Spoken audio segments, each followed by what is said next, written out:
Hey there, Steve, K2GOG here with Hudson Valley Digital Network, and today we're going to be playing around with a 4-year-old Midland model 13509 220 megahertz transceiver.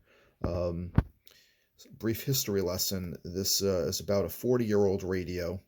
It is a crystal-controlled 12-channel radio, and it's very, very simple. You can see the front panel, you have volume and squelch, a channel selector, high and low and off power selection, a very uncommon these days 3-pin microphone connector, and on the rear of this this tank of a radio, there's also a accessory port, and that looks like a standard 4-pin microphone connection, and it's a neat radio, and I was waiting to get a appropriate 3-pin microphone connector, so I had a few spare minutes today to wire that up to this stock mic.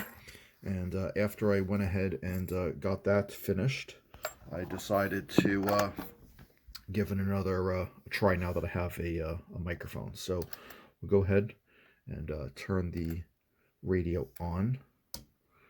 So as you can see, we're on channel 1. This radio, I only have crystals for one channel, and that's on 223.500 is the amateur radio 220 band call frequency.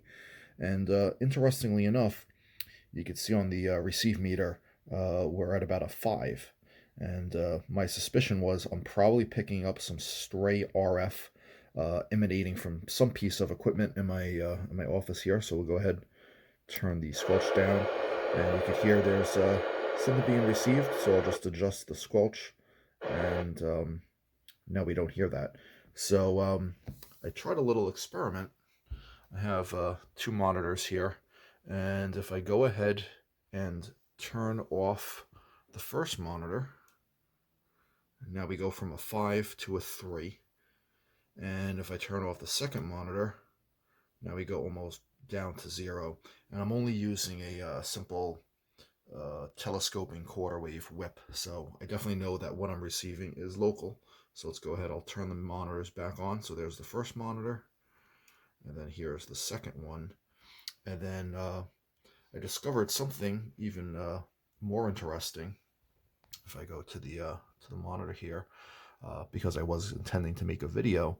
Now what I'll do is if I click on upload, because now it's showing white on white, now I'm almost at a 40 on the receive meter. So if I close that window out, now I've dropped it down. So as you can see, monitors have been known for quite a long time to output some form of interference, but here is a very clear case of that. And following this video, we'll get into some other things that'll help eliminate some interference in your home and your ham shack. So thank you.